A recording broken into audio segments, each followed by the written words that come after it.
It was literally a year later of me noticing, why is my hair not growing back, that I started to take this seriously.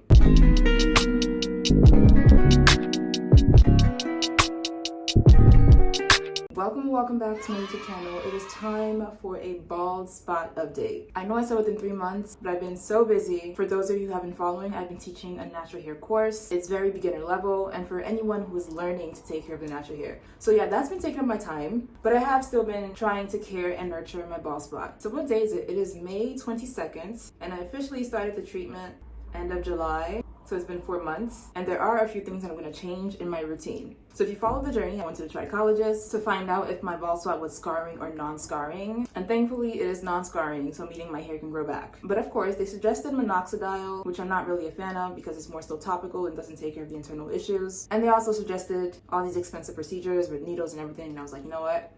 I'm gonna go to the herbalist. So I went to the herbalist, got a few herbs and ordered a few oils to use to treat my bald spot. Now, I started my bald spot journey end of January. This is my bald spot then, and this is my bald spot now. So I know I have to be patient and everything because with growing new hair follicles, it does take time, especially because it's traction alopecia and I didn't tend to it earlier. It was literally a year later of me noticing, why is my hair not growing back, that I started to take this seriously, which ignited this bald spot journey. But one thing I noticed, when you zoom in, you can see these little hairs growing. So and this is also with the fact that the essential oil concentration that I used previously wasn't as strong.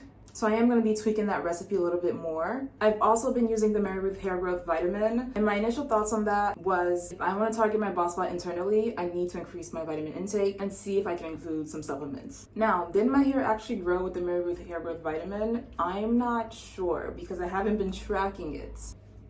I think it did. Since I got my silk press in December, I think my hair grew back normally. I can't really tell because I haven't been checking, but my main purpose of using it wasn't for length, but to help with growing new hair follicles. So my thought process was, if I'm missing some vitamins, this should help with that. But I'm realizing the hair growth vitamin was cool, but what I really need is iron. I have been low on iron, and iron is like the main culprit when it comes to bringing oxygen to your hair follicles, especially when you're trying to wake up dormant follicles. So I definitely did notice that I'm not eating enough iron every day. So why not get the supplements? I really wanted the liquid one, the liquid iron that they have, but they don't ship here. For those of you who don't know, I live in Europe. I get them from iherb.fr, but they specifically don't have the liquid one, which is so I ordered the gummies and that's what I'm going to be taking every day. I've also been applying the oil 3 times a week and including scalp massages to stimulate even more blood flow. And since I'm using oils on my scalp, I do try to wash my hair weekly to avoid the buildup and to give my hair follicles some air to breathe. These are the oils that I'm going to be using. So let's go mix them so I can show you guys how I'm going to increase the concentration and what I'm doing differently. And then we'll come back. Alrighty, so we're going to do a little blending real quick.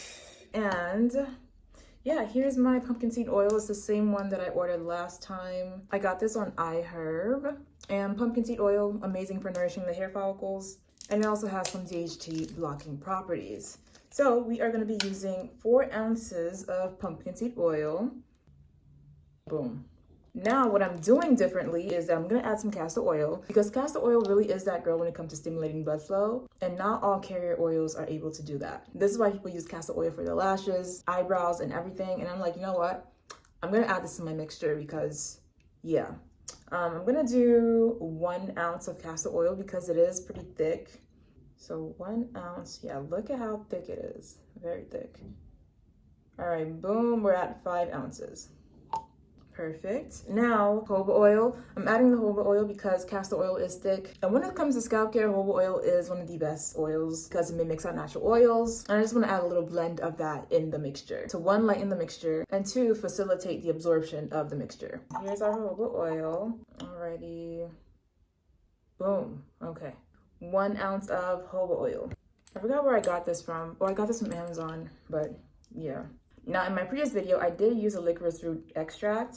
I couldn't find it anymore. So this time I'm using the licorice root essential oil, which is a bit more concentrated. So we're going to put droplets of this instead of 1 ounce. I also won't be using any ginseng oil because I couldn't find any. So it's going to be rosemary, peppermint, and licorice root essential oils. So I'm basically going to increase the dilution of this to 3%. So in the last video, I used like 10 drops of each. That was not enough.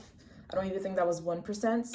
So for this video, I am gonna do 40 drops of rosemary, 30 drops of peppermint, and then 30 drops of licorice fruit. This is gonna keep me at a 3% dilution, which is not too strong and also safe for frequent use. So yeah, when it comes to essential oils, you don't want to use too much or it will irritate your scalp. You should never apply it directly and it should always be blended in a carrier oil. Things that we learned in Natural Hair Care 101, so make sure you tap in. Alrighty, here's our rosemary. We're doing 40 drops of rosemary.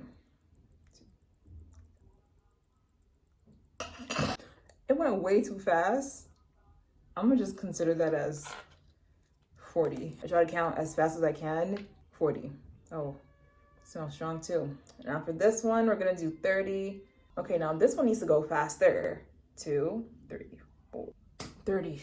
But yeah, you always just wanna make sure you test it first. You'll know if it's too strong, if it starts irritating. And if it does irritate you, you just need to dilute it more with one of your carrier oils. Okay, last blend. And again, licorice root is amazing for scalp inflammation. So this is all about just creating a healthy environment for my scalp. I also got this on Etsy. It's not coming out. All right, so I have to use a literal spoon of licorice. So I'm actually gonna do 15 drops of licorice and increase the rosemary and peppermint, because though licorice root is amazing for scalp inflammation, you don't want to put too much. So I'm going to reduce it to 15 and then increase these two so that I can stay at 3%. I just know I have to stay at 108 drops. It doesn't have to be perfect, but close. So since the droplet isn't working for this, I'm just gonna, whoop. I think this should be like 15 drops, right? 8, 9, 10. Oh my God, you not want to come off? This is a step. Wow, and it didn't fall inside. Great. I think that's enough. Alrighty, here we have our new oil blend. I'm gonna be applying this on wash days and throughout the week. And yeah. Oh, it smells nice. So I'm switching up the oil and I'm gonna be taking iron every day. So yeah, this is all a new journey for me. So I'm really just experimenting, seeing what works and what doesn't. But so far, I am very proud of those little tiny hairs that are growing because it's showing that I'm doing something right. And mind you, this is after 2 to 3 years of my hair progressively shedding and nothing growing in that area. And yeah, I'm really just trying to be patient because I know it takes time and I want long-term growth, not temporary, which is why I'm targeting it internally and externally. So yeah, I'm excited because this is a whole year journey and I can't wait to see what it's gonna look like in September. But yeah, this is a little update. It's damn near June. So I'm gonna come back in September after the summertime and we'll see if the tweaks that I'm doing are gonna help with improving my bald spot. But yeah, thank you for watching. This is all for today. Make sure to like, comment, and subscribe. And if you're someone who just loves to learn new things about natural hair, or if you're learning to take care of your natural hair, I'm the girl for you. But yeah, stick around and I'll be back with another video.